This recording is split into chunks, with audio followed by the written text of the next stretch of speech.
Olá galera, beleza? Estamos aqui 5 de janeiro de 2020, meu nome é André Moraes, professor de História, e vamos falar sobre a atualidade do nosso país, não é verdade? Hoje, como não poderia deixar de ser, nós vamos falar do Bolsonaro e do Moro, né, com relação à questão do depoimento do Moro. Iremos falar também sobre como o Ministério da Saúde está tratando o Covid-19. Hoje eu assisti uma entrevista, uma coletiva dos técnicos do Ministério da Saúde, do governo federal, e eu saí assim, assisti a entrevista e gostei muito do que eu vi. Gostei muito do que eu vi.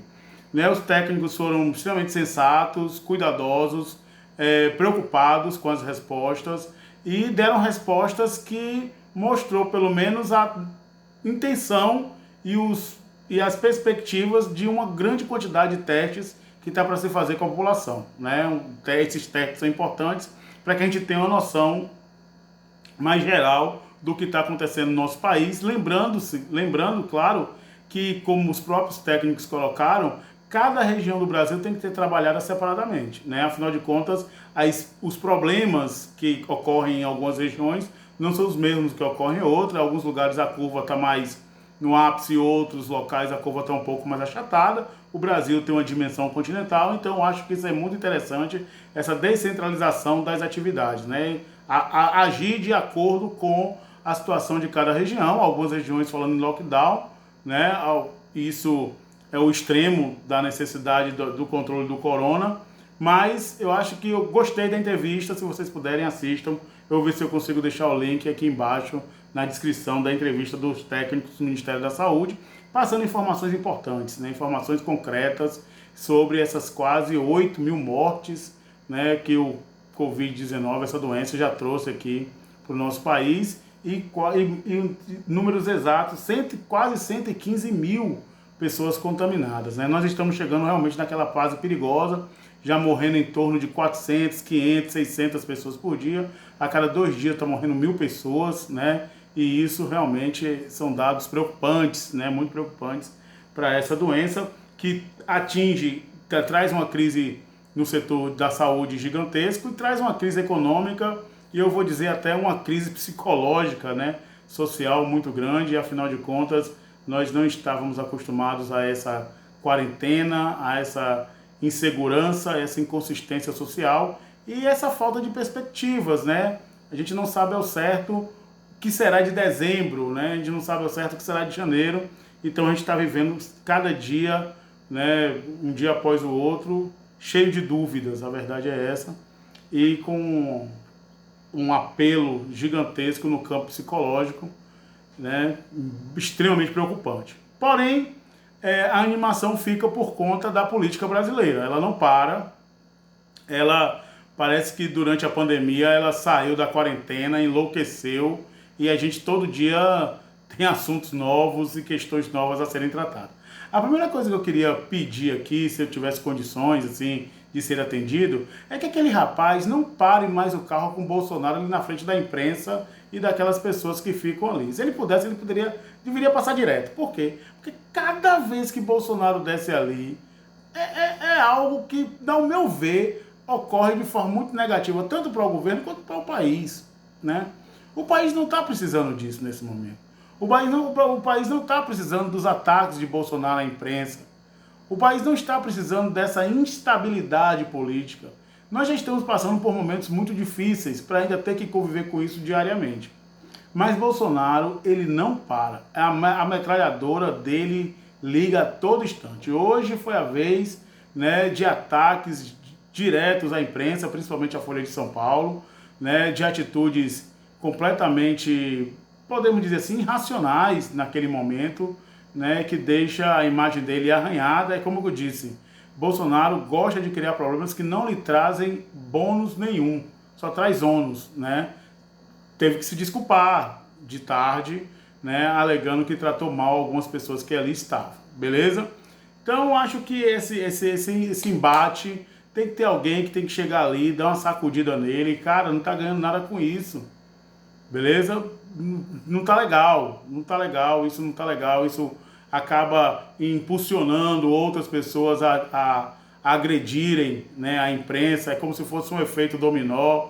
A gente percebe que quando o Bolsonaro fala de uma forma grosseira com os jornalistas, aquelas pessoas que ficam ali na turma do gargarejo, ali, aqueles apoiadores, acabam concordando, gritando junto. Então acho que isso não está... Acho que isso tem que parar, né, para trazer uma certa estabilidade até para o próprio Bolsonaro em lidar com a imprensa, né? Afinal de contas, ele tem o exército de militantes nas redes sociais, mas esse exército sozinho, ele não elege um candidato. É aqueles 30%, né, que o Lula tem, que o Bolsonaro tem, que as extremidades têm, mas quem elege são os 40%, a opinião pública mais centrada, né, que vira e mexe, vai para um lado, vai para o outro. Então são essas pessoas que elegem, e essas pessoas ele tem que ter cuidado, porque realmente o momento dele em termos de apoio popular vem diminuindo devido principalmente a essas atitudes, tá certo? No outro patamar, foi uma decepção para muitos que esperavam áudios, que esperavam vídeos, que esperavam novas conversas, né, no depoimento do Moro. Mas, apesar de não ter tido essas novidades todas que muitos esperavam, não quer dizer que o que o Moro apresentou não seja preocupante em relação ao Bolsonaro. Porque a gente tem que entender o seguinte: a acusação sobre Bolsonaro pesa em relação à interferência do mesmo sobre a Polícia Federal. X. Ponto. É isso que está pesando sobre Bolsonaro nesse inquérito aberto pela PGR e juntamente com o STF.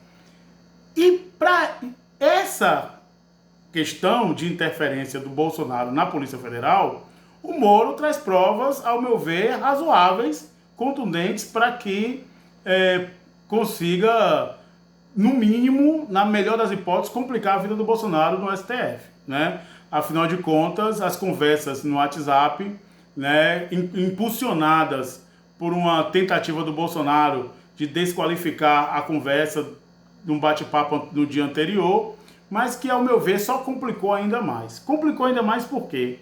Porque caiu na mão da Rede Globo, meu irmão. Caiu na mão da Rede Globo. E a Rede Globo tem partido político, ela sempre teve. Me desculpe os bolsonaristas, mas não é somente com Bolsonaro que a Globo faz oposição. A Globo fez uma oposição ao Brizola, quando era governador do Rio de Janeiro, que o Brizola conseguiu na justiça um direito de resposta à Rede Globo. Só você procurar no YouTube que você vai encontrar. Com Lula foi uma perseguição nas eleições de 89 e no final nos seus mandatos gigantesca. Então a Globo tem partido sim. E a Globo, quem assistiu a Rede Globo hoje, Bolsonaro está condenado. Bolsonaro está condenado. Tudo que Moro falou, a Rede Globo tratou de tratar de uma forma que serviu de prova contundente contra o Bolsonaro. Então, eu não sei se esse depoimento, que para muitos foi uma decepção, não consiga atingir Bolsonaro tal como ele espera, né? Então, nós temos cenas do próximo capítulo, nós temos o STF convocando ministros do governo, inclusive a Carla Zambelli, para dar depoimento, e nós vamos ver como é que caminha, né, esse jogo político nesse campo, porque o Moro ainda, né, com a grande parcela da população, inclusive com a mídia, ele tem muita credibilidade. Hoje ficou claro que a Globo vai levantar a bandeira do Moro, né, vai levantar a bandeira do lavajatismo, como ela fez ao longo desses 5, 6 anos de Lava Jato. Beleza? Então, novas perspectivas virão, né? As questões políticas brasileiras, elas, cada dia que passam, se tornam mais fervorosas, mas vamos tentar acalmar os ânimos para que esse efeito de eleição ele consiga passar. Apesar de que agora em diante eu acho um pouco difícil com essa denúncia, né, com relação à questão do Jair Messias Bolsonaro, e ele agora está suscetível às decisões da PGR e do STF, né? Mas vamos aguardar cenas do próximo capítulo. Um abraço a todos, fiquem com Deus, boa noite, assistam o canal, se inscrevam e vamos que vamos.